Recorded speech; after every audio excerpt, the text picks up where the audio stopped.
per hour. When I tested out this board, it was around 35 to 40 degrees Fahrenheit, and I was getting a top speed around 25, 26, 27 miles per hour the most. Now, all right, this is the top speed test.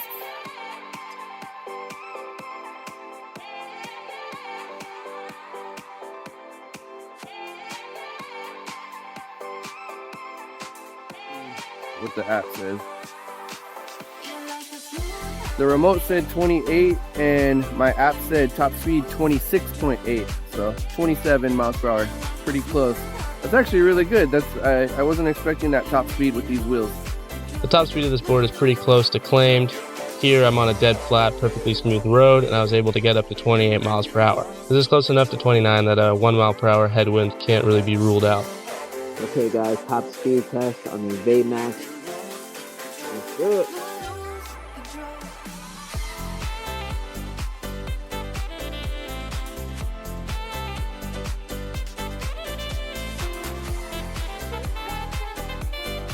Let's set the rider up.